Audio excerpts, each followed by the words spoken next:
Bon, je ne vais pas mettre le réveil à 4h30 du matin dans les points négatifs. Ça fait partie de la nature de cette course.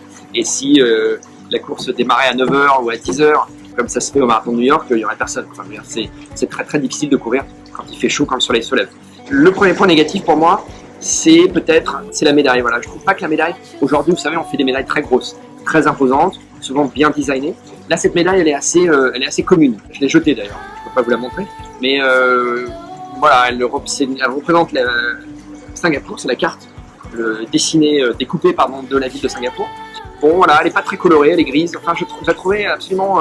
Je trouve que cette médaille est un petit peu sans intérêt. Voilà, c'est pas une médaille qu'on garde quand on fait beaucoup de marathons. C'est pas une médaille qu'on garde, comme on peut garder la médaille du marathon de New York, ou comme on peut garder la médaille du marathon de Los Angeles, ou une médaille d'Ironman. Des grosses médailles bien faites. Voilà, celle-là est un peu commune, donc c'est un petit reproche. Mais encore une fois, c'est un point de détail. On ne vient pas faire un marathon pour la médaille. On est content d'avoir la médaille, mais on vient pour profiter d'une expérience totale, et c'est principalement le parcours qui compte évidemment. Et l'autre petit point faible, je dirais, c'est que les bénévoles, s'ils sont très polis, très gentils, mettent pas une ambiance de feu. Voilà, c'est-à-dire qu'au ravitaillement, par contre, c'est très efficace. Vous êtes servi tout de suite, ils passent leur temps à remplir les gobelets. Enfin, c'est très très bien. Par contre, ils ont disposé sur le parcours des bénévoles avec vous savez, ils mettent ça comme ça, c'est des espèces de ballons gonflables 2 par 2, et vous les tapez l'un contre l'autre, et c'est censé faire du bruit. Et ces jeunes bénévoles, j'ai pas trouvé qu'ils mettaient une ambiance de folie. La plupart étaient un peu mous. Alors peut-être qu'ils dormaient encore, je sais pas, ils étaient peut-être fatigués, sûrement fatigués même. Voilà, donc c'est un peu les deux points faibles, c'est des détails, c'est vraiment pour avoir quelque chose à dire. Et dans les qualités, eh bien, je dirais le parcours. Le parcours, je le trouve extrêmement bien pensé. Alors, le parcours, il a été modifié par rapport à l'année dernière, et visiblement, il le modifie chaque année pour raison X ou Y, mais parce que c'est très difficile de créer un parcours dans Singapour, parce que comme je vous disais tout à l'heure, c'est une cash machine, c'est-à-dire que tout est payant, tout est privé, et donc il faut payer. C'est-à-dire que quand la course, par exemple, je vous donne un exemple, quand la course passe devant un parking, eh bien la société Ironman est obligée de payer pour chaque place de parking qui n'est pas utilisée pendant la durée du marathon, c'est-à-dire pendant la durée où la rue est bloquée. Voilà, on ne verrait pas ça en France. En France, il y aurait un arrêté préfectoral et le propriétaire du parking pourrait s'asseoir sur des rentrées d'argent conséquentes. Ici, c'est pas le cas. Vous voulez organiser une course, pas de problème, mais il faut débourser de l'argent. Donc c'est un marathon extrêmement cher. Je n'ai pas le montant exact, mais ça se compte c'est plus d'un million d'euros qui est versé par la société Ironman en tout pour réaliser cet événement. Les points positifs, pour moi, c'est le parcours. Le parcours est extrêmement bien pensé parce que non seulement il passe par tous les endroits iconiques de la ville, et en plus il est très varié. Voilà. Et parce que voilà, la ville est aussi en elle-même propose une architecture aussi très variée. Il y a des quartiers un peu plus vieux qui ont été préservés avec leur architecture coloniale, et puis des tours dans le Financial District, et puis le parc. Vraiment, j'ai bien apprécié. Pourtant, j'ai souffert, mais j'ai bien apprécié. C'est joli, quoi. C'est vraiment, vous avez l'impression de voyager. Vous vous rendez compte aussi par la chaleur, bien sûr. Mais ce que je veux dire, c'est que ça rajoute encore plus à la féerie de ce voyage. Donc le parcours, l'organisation, voilà, c'est carré, il n'y a rien qui déborde, c'est fluide.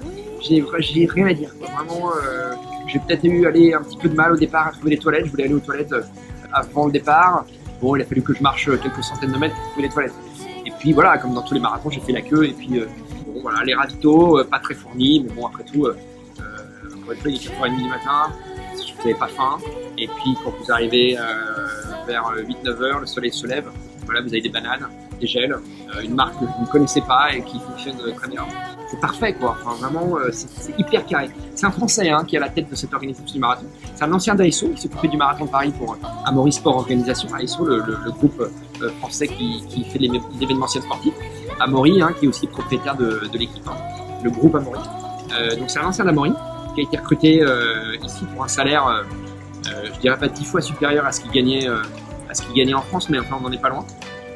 La vie est très chère, donc les salaires sont aussi beaucoup plus hauts. C'est question de rapport. Voilà, la vie plus chère, donc salaire plus haut. Mais lui, il gagne quand même très très bien sa vie.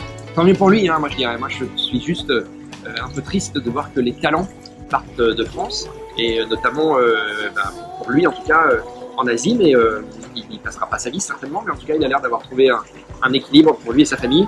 Ça fait plaisir, je veux dire que vivre ici, ça me plairait bien moi aussi, parce que parce que tout est extrêmement bien organisé.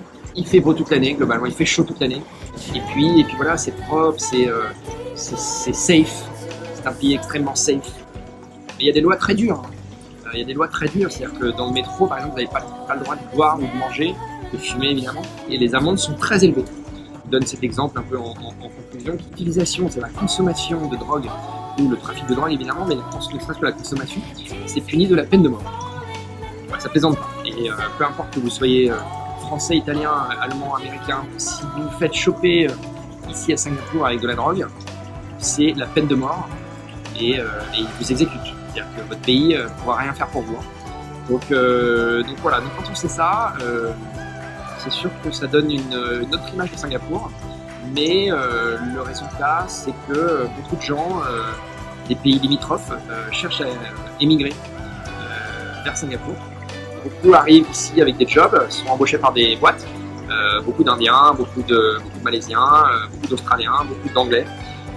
Et ceux qui généralement sont de la région des Sud-Est, eh bien, au bout de certaines années, demandent leur carte de résident permanent. Et puis, beaucoup n'hésitent pas non plus à changer leur nationalité pour prendre un passeport singapourien. Voilà, pour voir l'ordre, finalement, ça peut aussi avoir du bon. Même si je sais que c'est pas tellement ma culture en Europe. Mais en tout cas, voilà, un voyage comme ici, venir à Singapour, ça fait aussi réfléchir un petit peu à la situation européenne, politique en général. Je ne rentre pas dans des détails particuliers, mais ça donne une autre perspective sur un modèle de société qui est très différent du nôtre et qui rend les gens pas plus malheureux que chez nous. J'aurais même tendance à dire parfois plus heureux. Voilà. Il y a d'autres petites vidéos que j'ai tournées pendant la course, donc n'hésitez pas à aller les regarder. Et puis, je vous donne rendez-vous sur le blog, as usual, pour des récits de courses du bout du monde, des tests, notamment des tests chaussures, comme vous l'avez vu nulle part ailleurs. J'exagère peut-être un petit peu, mais enfin, on n'en est pas loin. Voilà, la vie du blog, telle que vous la connaissez pour certains, et pour ceux qui ne la connaissent pas, c'est peut-être le moment d'aller faire un tour. Voilà, le marathon de Singapour, je vous remontre un petit peu le parcours exceptionnel. Et puis voilà, je vais continuer à me baigner et je vous revois bientôt.